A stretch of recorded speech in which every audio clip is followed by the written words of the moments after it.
Quand on aborde l'islam, il y a quelques clarifications qu'il faut faire au départ, en particulier cette confusion qui est beaucoup entretenue entre les Arabes et l'islam.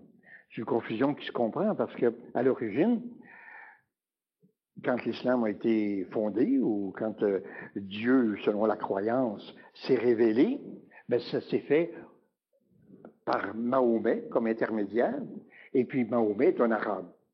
Donc, la parole qu'on trouve dans le Coran est écrite, a été transcrite en arabe. Alors, c'est ça que, quand on n'est pas trop au courant, on peut penser que tous les Arabes sont musulmans ou tous les musulmans sont arabes et que ça se confond. Il faut faire une distinction. Parce que depuis, ça fait déjà 14 siècles de ça, l'islam s'est beaucoup développé et s'est répandu à l'extérieur du monde arabe. Ce qui fait qu'aujourd'hui, par exemple, il y a 1,8 milliard de musulmans, à peu près 25% de la population mondiale.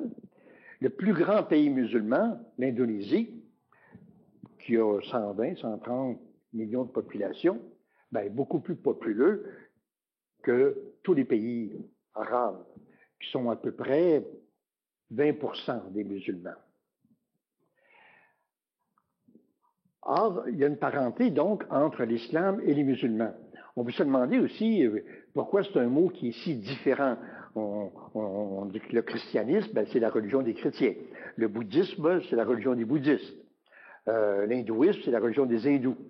Puis ici, quel rapport entre islam et musulman? Il est très, très simple, c'est qu'en arabe, c'est la même racine, voyez-vous. Le S, le L et puis le M, c'est ce qu'on appelle une racine.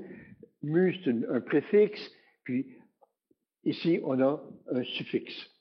Alors, c'est la même racine. Mais il faut passer par l'arabe pour voir cette parenté. Alors, on va s'intéresser à l'islam, à la diversité qu'il y a des courants religieux, des attitudes qu'il y a dans le monde musulman.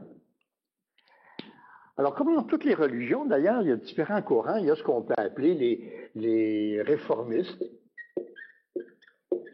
ceux qui sont pour une réforme, ou qu'on va appeler peut-être ceux qui sont modernes, qui veulent assouplir la religion. Les textes ont été écrits il y a de nombreux siècles, puis aussi, il faut que ce soit adapté aux valeurs, à la culture de l'époque. Et puis qui vont prendre le texte sacré et qui vont en faire une interprétation plus contextuelle. En disant, à l'époque, ça voulait dire telle chose. Aujourd'hui, si on l'adapte, ça veut dire autre chose. Il y a ce qu'on peut appeler les conservateurs, les modérés, les traditionnalistes, qui pratiquent leur religion de façon rigoureuse, selon ce qu'on leur a enseigné, selon ce qu'on leur a transmis, et puis qui distinguent la vie religieuse de la vie sociale ou de la vie politique. Par contre, dans l'islam, il y a un courant qu'on va appeler les islamistes.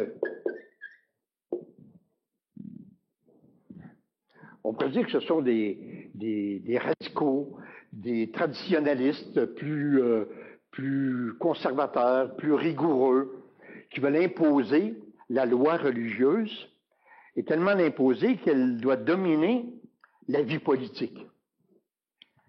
Alors, c'est ceux qui veulent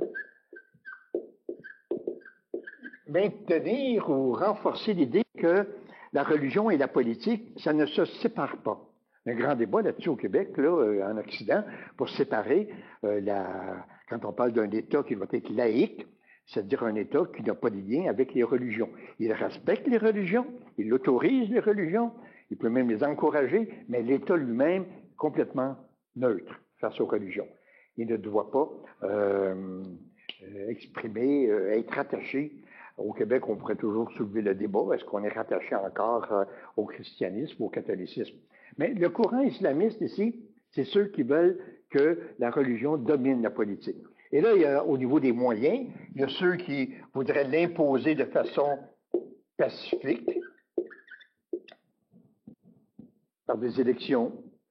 Quand il y a des élections en Tunisie, par exemple, il y a un parti politique qui se réclament de la religion, un peu comme en Europe. En Allemagne, par exemple, il y a un parti qui s'appelle Chrétien démocrate. En Italie aussi, il y a un parti qui s'appelait Chrétien démocrate. Alors, c'est l'équivalent ici de partis qui sont pacifiques, qui respectent la loi, mais qui veulent quand même que leur vision politique, leur vision religieuse domine sur la vie politique. Il y a ceux qui veulent le même objectif, mais qui ne croient pas aux moyens politiques ou qui sont dans une société où il n'y a pas de moyens politiques de s'exprimer autre que le terrorisme ou la violence. Pourquoi? Parce que ce sont des dictatures. On peut prendre l'exemple de l'Arabie aujourd'hui, qui est une monarchie dictatoriale, où l'Iran, il y a 50 ans, c'était une dictature avec un roi, et puis il y a eu une révolution qui a été faite de façon violente, si on veut, et qui maintenant, en Iran, impose la religion au-dessus de la politique. Alors, tout ça, c'est l'autre attitude qui est de recourir au terrorisme. Alors, de là, la confusion que des fois on entretient entre des musulmans qui sont terroristes, eux sont très visibles dans l'actualité. Il suffit de poser une bombe pour faire la manchette pendant une semaine. Mais ils sont très minoritaires par rapport aux islamistes en général. Les islamistes sont très minoritaires par rapport aux conservateurs. Ce serait très difficile de mettre des proportions.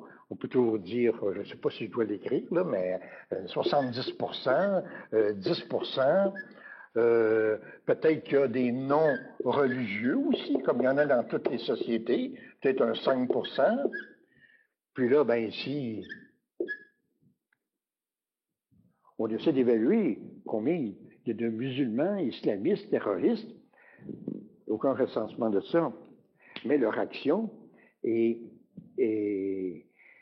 très visible, évidemment, parce que c'est en train de démordre. Et là, comme ça c'est apparu dans des pays musulmans